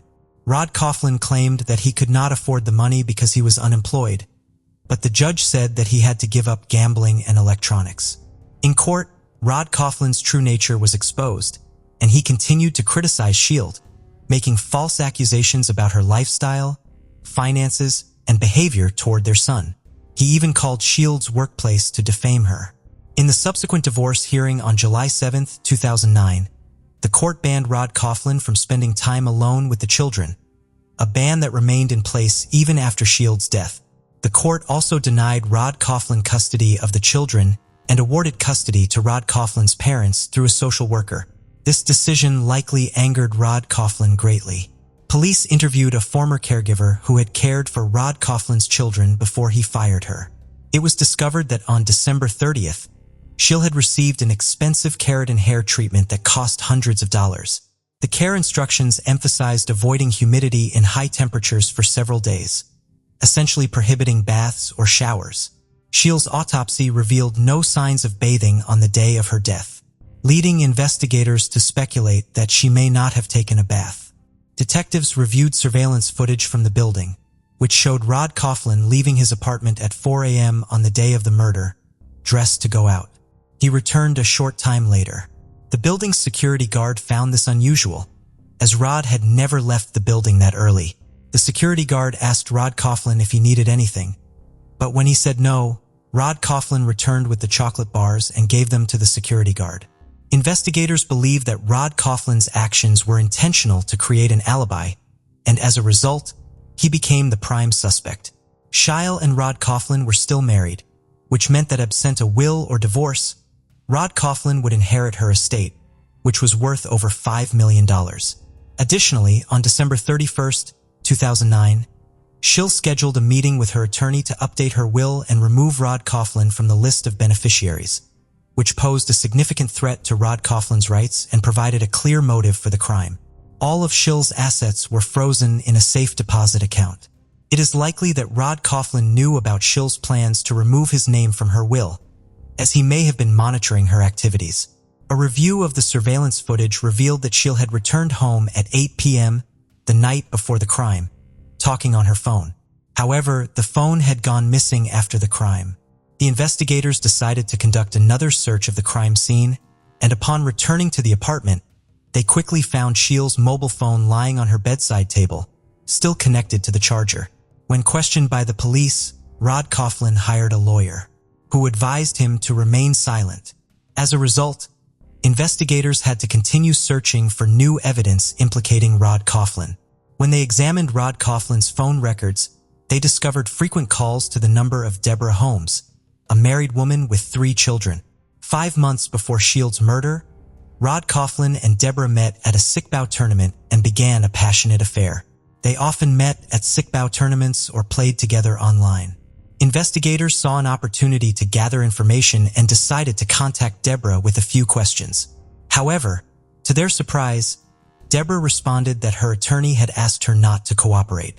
Faced with Deborah's refusal to speak, the police asked for the name of her attorney.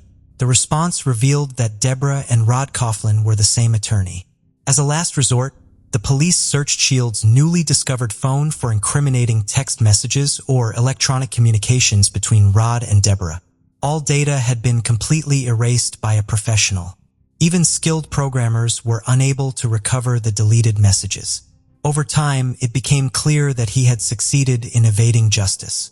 While his crimes may have been well executed, the rabbi's meticulous cleaning of the bathroom was a major factor in hampering the investigation. By removing all traces of blood and other evidence, they destroyed DNA, making it increasingly difficult for investigators to collect evidence. The case stalled because Rod Coughlin confessed to the crime, and a lack of evidence prevented the case from going to trial. 5 years have passed since the investigation into Sheil's death began, but no arrests have been made.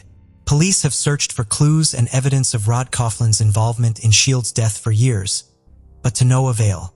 However, the case took a turn when Rod Coughlin's mistress, Deborah, came forward. She contacted the police, and they invited her to the station for questioning. Deborah had recently broken up with Rod Coughlin, which prompted her to contact the police.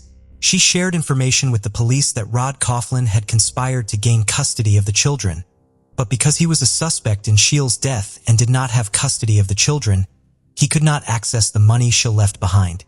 Rod Coughlin hatched a sinister plan to get his hands on Sheil's fortune. Rod Coughlin planned to manipulate his 15-year-old daughter into falsely accusing her grandfather, Rod Coughlin's father, of assaulting her. This would result in the grandfather being imprisoned and losing custody of his granddaughter, and Rod Coughlin would give his daughter a large sum of money upon completion of the mission.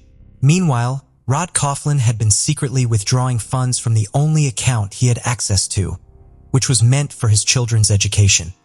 His parents discovered that he was misusing the money and were extremely unhappy with his lack of concern for his children's well-being.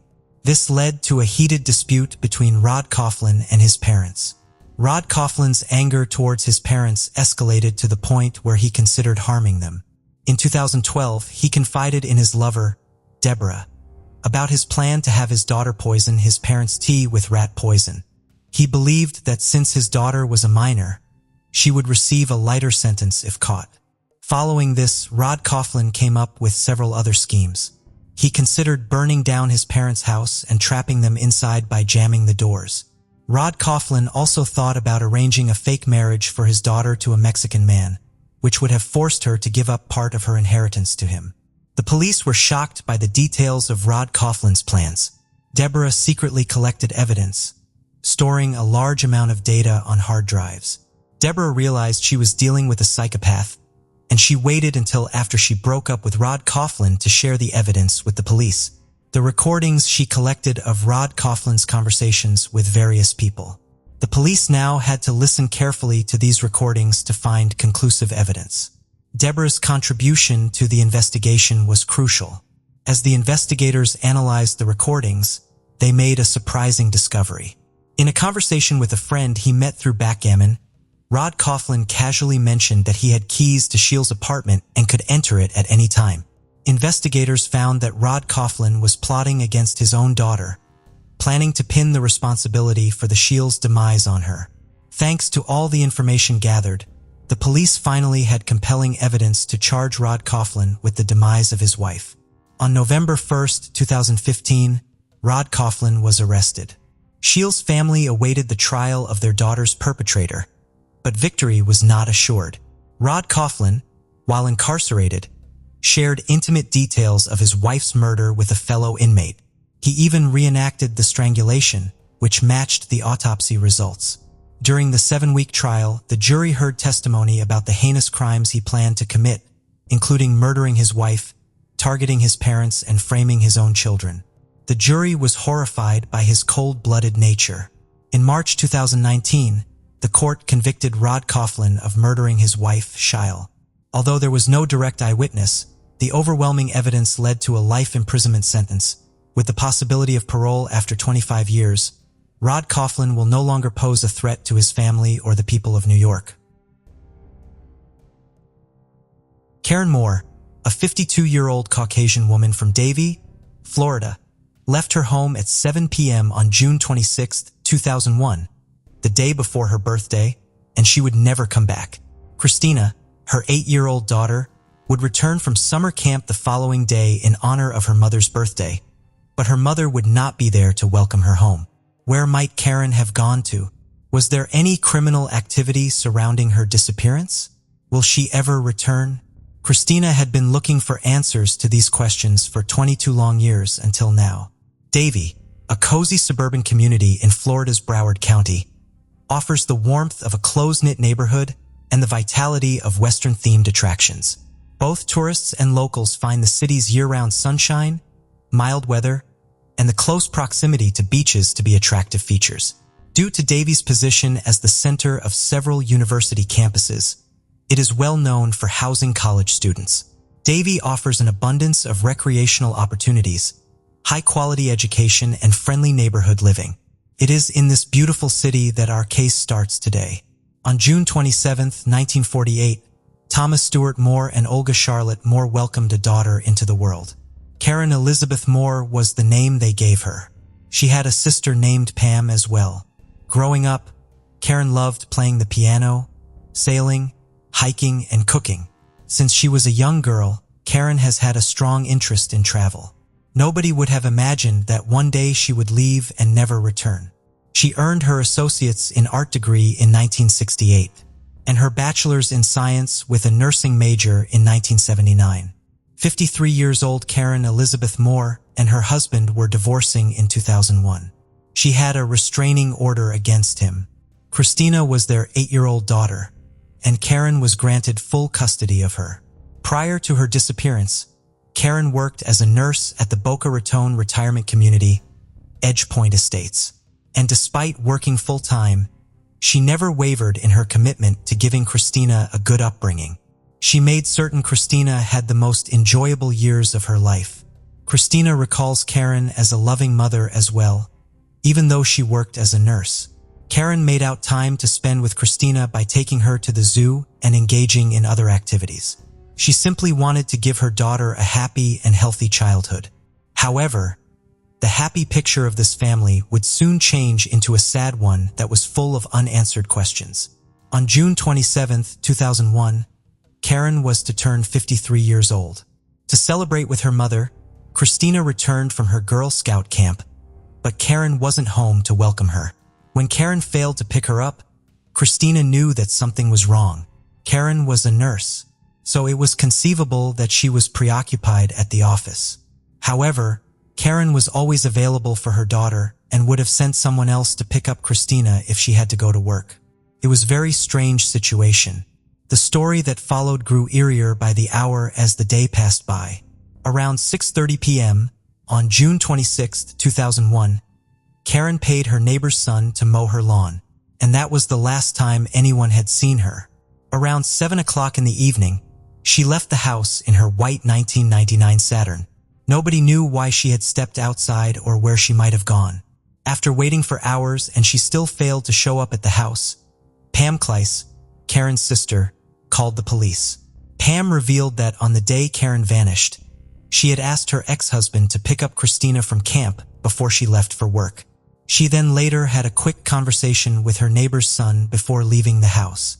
Nobody knows what happened after these incidents. The following day, she had a job to report for. Keith Kreidel, the executive director at Edge Point Estates, the retirement community where Karen worked, mentioned Karen's 8 years of reliable and responsible work history. Because Karen cared so deeply about her work, if there was ever an urgent task, she would have notified the establishment. Everyone, including her, was aware of how much Christina meant to her. There was no question that Karen did not leave on her own accord. Was this merely a distressing accident? Or was there another factor at work here? The search for Karen Moore was hampered by the police's limited resources and growing suspicions. Tracking her car was the first thing they needed to do. Karen was driving a white 1999 Saturn 4-door with a license plate due to CHU when she mysteriously vanished. On the back of her car was a sticker for Indiana State University. Every detail of this information was made available to the public. A woman soon reported seeing the same car in South Miami-Dade County. According to a tip given to Davie Police Department Detective James Franquiz, but the information was unconfirmed and unsupported by any other witnesses. In a last-ditch effort to move the case along, the police published a missing poster that described Karen's appearance. She was depicted on the posters as having brown hair, brown eyes, and glasses. She was described as being 5 feet, 4 inches tall. The police were searching for leads to find Karen's whereabouts, but were having no luck. Her home's initial inspection was a sufficient indicator of bad news. Her entire wardrobe, luggage, and even her phone were discovered at home. A closer inspection of her home revealed no indications of trespassing or forced entry. The detective surmised that Karen must have left the house voluntarily, but it was still unclear why she had left. Detective James Frankwis informed the public that Karen Moo's phone and financial records were being investigated by the police. He immediately ruled out theft or robbery when her bank account and credit card showed no activity. This implied that Karen was in a terrible situation. Since she still had all her necessities at home, she would have needed money to support herself right. The police were asked by Karen's family to use a helicopter to look for her, but they were unable to do so because they were in shoe of Karen's possible route. Karen Moore had completely disappeared without a trace. Despite the Moore family and the entire police department posting missing person posters with rewards, days turned into weeks and weeks turned into months and months turned into years as Karen's family waited for her to return. Years and years passed, but Karen never came back. Although Christina, her daughter, got married and had kids of her own, Karen's fate from that day remained a mystery. On January 6, 2023, Mike Sullivan and Michael Rodriguez, who were leading the Sunshine State sonar team in searching the nearby water bodies in Broward County, were joined by Britton Lockhart, a scuba diver and the owner of the YouTube channel Depths of History. They discovered a car in a Davie retention pond with the aid of cutting-edge sonar technology. The entire team realized they had struck car wheels in the water when Michael saw his underwater sonar system start to light up. They searched for the car for about 15 minutes before finding it. Britton dove to inspect it and discovered an open trunk and a license plate buried beneath 3 feet of muck. Although they were confident that they had discovered something significant, they were unsure of its specifics and whether it was connected to any prior cases. The Davie Police Department was immediately contacted by Britton Lockhart. Karen's mysterious disappearance occurred 22 years ago, but Davie police hadn't forgotten about her. They had to send the divers back into the water when they got to the scene the following day. The car was extricated from the water and taken for additional inspection. The vehicle Karen was driving when she vanished matched the description of the car. Karen's COS license plate was discovered to be covered in dust. It was a significant finding in this 22-year-old case. The puzzle was beginning to come together. 2 bones were discovered inside the vehicle, and it was later determined that Karen Moore had been there when it crashed into the lake. They at last learned what had happened to Karen Moore. Even though the entire search mission was broadcast live on YouTube, Lockhart and Rodriguez were unable to discuss the specifics of the case. The search teams and even the Moore family were barred from giving interviews about the case because the police suspected foul play.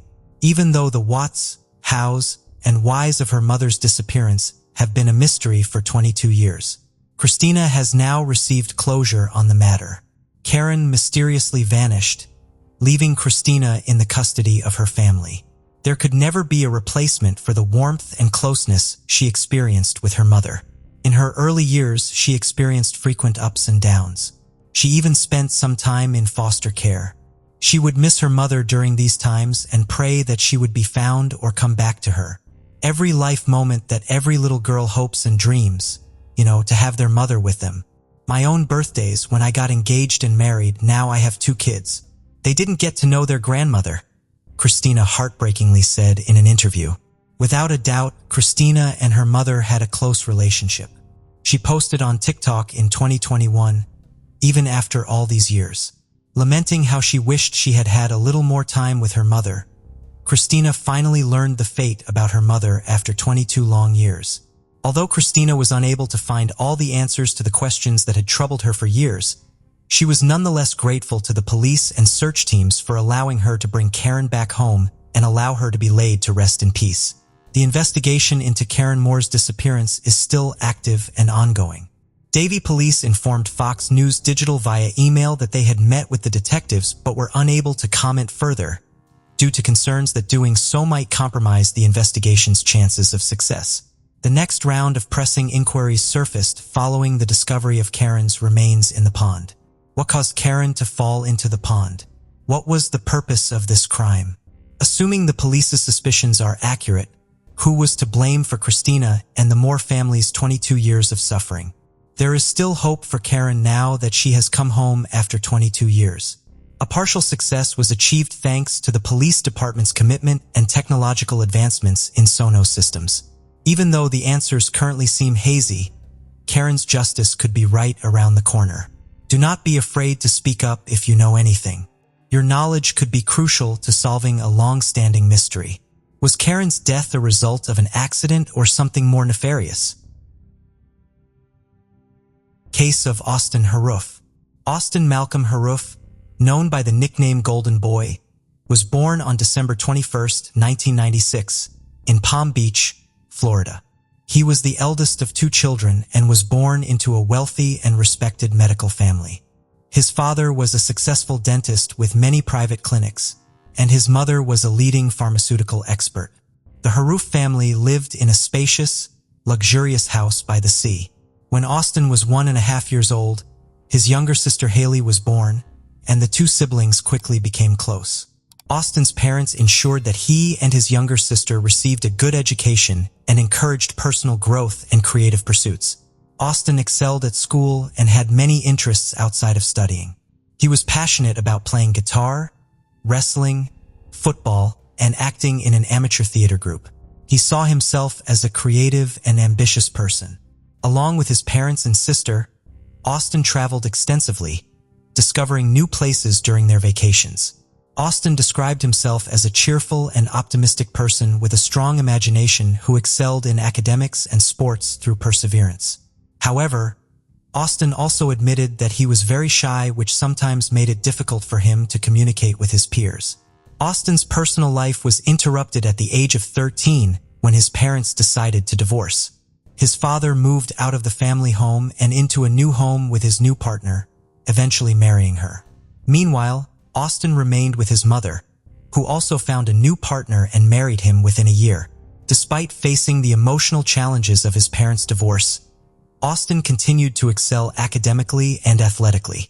Austin always dreamed of becoming a doctor, like his parents, to help others. He was a high-achieving student and was admired by many of his friends. Austin's physical transformation during his youth was remarkable. He grew to be 6 feet 2 inches tall, developed outstanding muscles, and became strong. Austin's charismatic smile and gentle demeanor gave him an almost angelic appearance. However, he still struggled with social anxiety and shyness, which limited his ability to form relationships. In his personal diary, Austin wrote candidly about feeling isolated at school. His classmates called him a nerd and made fun of him, leaving Austin with few friends. Despite these difficulties, he still held out hope that his life would improve once he entered college. Austin looked forward to starting over, forging new relationships, and gaining independence from his parents. The important turning point came when Austin received news that he had been accepted into the University of Florida's prestigious 4-year medical program. This achievement promised to open the door to a successful and rewarding medical career, with the opportunity to continue his studies at any of the top medical schools in the country. Overjoyed by this news, Austin felt like his dream was finally within reach. As he prepared to enter this new chapter, his parents drove him to the college campus in late August. With excitement mixed with trepidation, Austin began his journey to becoming an independent adult, documenting his experiences in his first vlog. During his freshman year, Austin became deeply interested in bodybuilding and spent a significant amount of time in the gym, achieving notable results. He had developed strong muscles, but his success was partly due to steroid use. Austin had openly discussed steroid use in a YouTube vlog he had started in the spring of 2016. Austin had posted various videos to his channel, including discussions about sports and fitness, musical performances with his guitar, and philosophical musings on life. However, over time, his posts became increasingly disturbing. Austin began warning his followers about the dangers of steroids, claiming that they could cause serious mental health consequences and drive a person crazy. Austin had two distinct physical states, a normal state and a state he called crazy. Austin found it difficult to understand these contrasting aspects of himself. Austin had created videos where he spoke in different voices, as if he were other people. Sometimes, Austin's voice changed and he burst into tears for no apparent reason. Experts then reviewed Austin's posts and concluded that Austin was desperately seeking help in each post.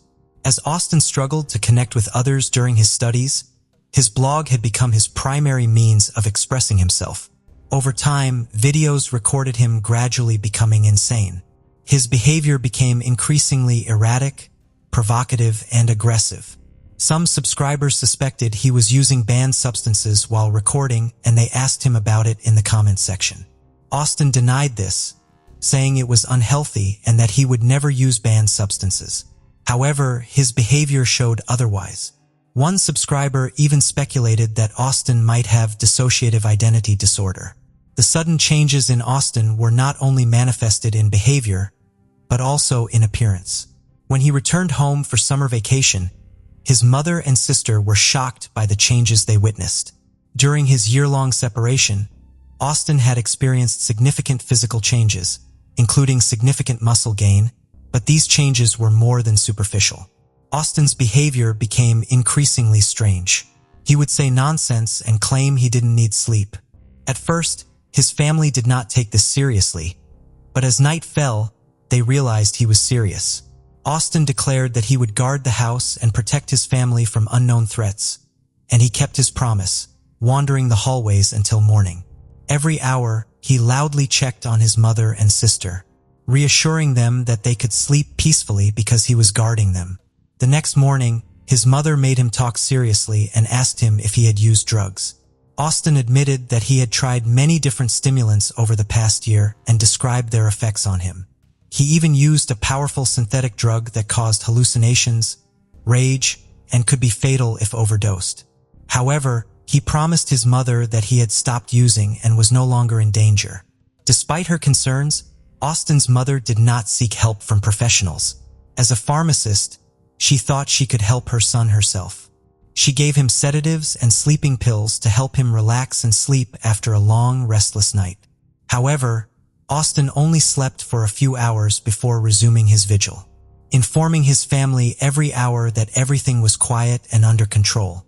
Over several weeks, Austin's behavior continued to deteriorate, but his mother refused to seek professional help from psychiatrists and did not even inform his father about the situation.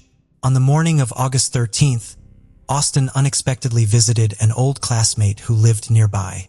The classmate was stunned because they hadn't seen each other in over a year and Austin hadn't contacted her. When she asked why he came, explained that he had forgotten the year of his birth and was looking for answers. The confused classmate replied that it was 1996, after which Austin abruptly turned around and left without saying anything. Austin's behavior scared and puzzled the girl, so she immediately called Austin's mother and told her everything, asking if the boy might be using drugs. This prompted the woman to call her ex-husband, who was working in another state, and express her concern that something was seriously wrong with their son. Austin's father flew to Florida the next day and, after speaking with his son, suggested he voluntarily check into a clinic for a medical examination, which Austin firmly refused. Austin's father then had a heartfelt conversation with his ex-wife, and together they decided to send Austin for a mandatory examination and subsequent treatment at a drug rehabilitation or psychiatric facility. However, they couldn't do it in time. A troubling revelation followed. The next day, Austin's friends invited him to join them at the beach because of the hot and sunny weather. His mother insisted that Haley accompany him to keep an eye on her brother. Austin was excited about the outing but dressed as if he were going to the mountains instead of the beach. He wore a thick athletic hoodie, long pants, boots, and ski goggles. When his friends saw him, they were silent at first, then burst into laughter. They teased him about his outfit and asked if he was okay. Austin became angry and shouted that if they thought he was crazy, he would prove it by threatening their lives. Austin's friend didn't take him seriously but stepped back just in case. Haley noticed Austin was on the edge of a breakdown and decided to talk to him to calm him down. In a private conversation, Austin confided to Harley that he believed he was half wild animal, immortal, and had superhuman strength. This frightened her, but she stayed calm to avoid provoking him. At the beach, Austin behaved normally. He joked, laughed, played volleyball, and had fun with his friends. As evening came, they all said goodbye and went their separate ways. Austin and Haley walked to a small restaurant near the coast to meet their father and his current wife. On the way, Austin told Haley he wanted to test his immortality by crossing a busy highway directly through the fast-moving traffic. When Haley realized what was happening, she chased after Austin, physically pulled him away, urging him to hurry because they were expected. Austin agreed that they shouldn't keep anyone waiting and quietly followed his sister. During dinner, Austin acted strangely again, getting up from the table several times to go outside, looking around as if he was afraid of someone, then returning. He then decided to tell his father and stepmother about his belief in his immortality. When his father calmly suggested seeking professional help, Austin leaped up, shouted that he wasn't insane, pushed his father forcefully, and ran out of the restaurant. After leaving the restaurant, Austin walked several miles and eventually wandered into a neighborhood he didn't recognize. There, an open garage with bright lights caught his attention, and he headed towards it. This home belonged to an elderly couple, 59-year-old John Stevens and 56-year-old Michelle Mishkin Stevens. In the evenings, they loved barbecuing and watching movies in their spacious garage, which they had set up like a living room.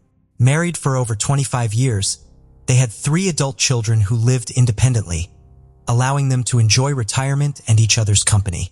That evening, John took their dog for a walk while Michelle prepared for their usual movie night. When Michelle noticed an unfamiliar young man on their lawn, she felt no threat and even asked if he needed help. However, the situation unexpectedly took a turn. Jeffrey Pfizer, the Stevens family neighbor who lived across the street, was on friendly terms with them. Around 9 p.m., he heard suspicious noises outside. When he looked into the yard, he suddenly heard Michelle's agonizing scream. Without hesitation, he rushed to help his neighbors and saw Austin near the garage. Jeffrey tried to pull Austin away, but Austin was overpoweringly strong and knocked Jeffrey to the ground. As Jeffrey tried to recover, Austin stabbed him several times in the back and shoulder.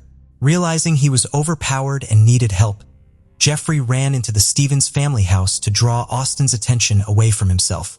After exiting through the back door, Jeffrey headed to his own home. Once inside, Jeffrey realized Austin had not followed him but had returned to attack Michelle. Jeffrey immediately called the police and emergency medical services, reporting an armed attack by a stranger with a knife and stating that both he and his elderly neighbor had been injured.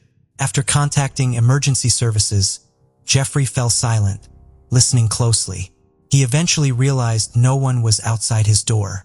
It seemed Austin had remained at Stephen family's house, and now strange animal-like noises resembling the growls of a wild beast could be heard along with screams of terror and moans. It took the police about 10 minutes to arrive, but by then it was tragically too late. The sight that awaited them was horrifying. 2 officers approached the garage with weapons drawn, only to be halted in shock at the doorway. There, in a pool of blood, lay the lifeless body of Michelle Stevens. The autopsy later revealed she had suffered multiple blunt force traumas to the head and a stab wound to the chest. A bit further inside, in the dim light, 2 more individuals were on the ground. John was reaching out, pleading for help with a strained voice. Above him, Austin was seemingly choking him. The officers demanded that Austin release the victim, threatening him with their guns. However, Austin showed no response, and firing was too risky due to the possibility of hitting both people. Instead, one officer drew a taser and warned Austin. Only then did he see that Austin was not just assaulting but actually biting John's face, holding his head and neck firmly. Beneath John spread a vast pool of blood with a chunk of flesh missing from his left cheek. And his lip, nose, and ear were also mutilated and seemingly chewed off. John was immobilized, barely able to move, silently pleading for help. The officers shocked the attacker with the taser, but he seemed unaffected, continuing to tear at John's face with his teeth. A kick to Austin's face only made him growl loudly and bite into Stevens's cheek again. Reinforcements arrived, including a police dog that was unleashed on the frenzied young man. The dog latched onto Austin's arm, but he seemed to feel no pain, breaking free and injuring himself further. A powerful kick from an officer finally disoriented Austin long enough to handcuff him. At this moment, Austin claimed he felt unwell, possibly having eaten something bad before losing consciousness and convulsing. Emergency medical teams transported 4 individuals from the scene. Unfortunately, Michelle could not survive, and her husband John passed away on the way to the hospital due to severe blood loss from stabbed wounds and the trauma from the attack. Jeffrey, who reported the incident, survived, but he experienced permanent minor motor skill impairment in his right hand due to nerve and tendon damage. Austin fell into a coma after mistakenly ingesting a substance from a garage bottle, thinking it was alcohol, which turned out to be a chemical. He suffered severe burns to his esophagus and stomach and spent several days in critical condition, but medical professionals ultimately saved him. Austin, the attacker, spent nearly 2 weeks in a coma. Upon regaining consciousness, he claimed to remember nothing about the events of that day. Gradually, he began to recall having dinner at a restaurant and an argument with his father, after which he walked away. Austin described seeing a ghostly figure that guided him through dark alleys and unfamiliar neighborhoods until he saw a light in the distance. The light came from a lantern near Stephen family's garage, where John was preparing a barbecue and setting out food. When Michelle saw him, she was startled and called for help. Austin admitted to hitting her several times and then pulled out a knife, claiming he would rid her of evil. At that moment, a neighbor named Jeffrey Fisher intervened, but Austin, thinking Jeffrey was a demon, attacked him with the knife. After Jeffrey ran to get help, Austin continued to assault the woman until she was lifeless. He then noticed a bottle, mistook it for alcohol, and drank about half of it. Soon after, he heard a dog barking and a man's voice. Austin claimed he couldn't remember what happened next, according to his own statements. Initially, there was speculation that Austin was under the influence of strong drugs, which could explain his aggression and lack of sensitivity to pain. However, hospital tests showed no traces of drugs, medication, or alcohol in his blood. This led to the conclusion that Austin might have experienced a psychotic break, acting without awareness of his actions. Experienced psychiatrists were tasked with determining the truth of this claim. The case of Austin Haru attracted significant media attention due to its extreme brutality and ambiguity, both in the courtroom and psychiatric care. The children of the murdered couple, along with the relatives of the injured neighbor, believed that the young man was pretending to be insane and claiming memory loss to be declared incompetent and avoid harsh punishment. Most people following the case shared this belief. The state-appointed psychological and psychiatric expert, Dr. Landrum, reported that Austin's mental illness led to an acute psychotic episode resulting in the deaths of Michelle and John. However, the prosecutor argued in court that he did not believe the defendant met the legal definition of insanity at the time of the crime. It was suggested that Austin's mental health had worsened due to experimenting with various drugs, using steroids, and having trouble socializing with peers since school. However, at the time of the crime, he was not under the influence of any illegal substances or alcohol, as none were found in his blood, indicating that the reasons for his violent behavior were another reason. During a court hearing, Austin's father disclosed that their family has a history of schizophrenia, and he worried that his son might have inherited this serious illness. Additionally, Austin was suspected of having clinical lycanthropy delusion, a rare disorder.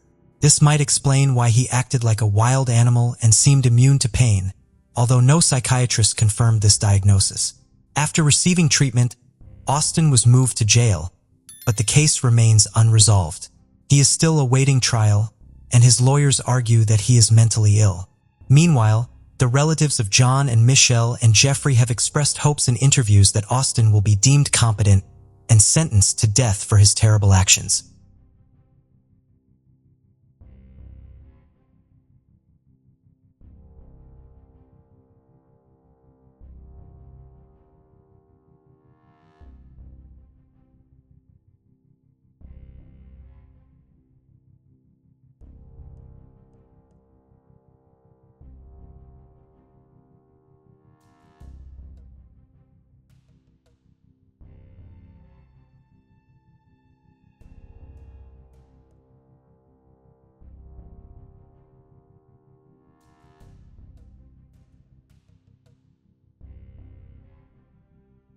Thank you for joining us on this journey into the depths of unsolved mysteries. Cold cases not only challenge our understanding of the past, but also ignite our curiosity and determination for answers. Remember to subscribe to stay updated on our latest investigations. And if you have any information regarding the cases we've covered, don't hesitate to reach out. Together, we can shed light on the shadows of the past and bring closure to those who seek it. Until next time, stay vigilant, stay curious, and never stop seeking the truth.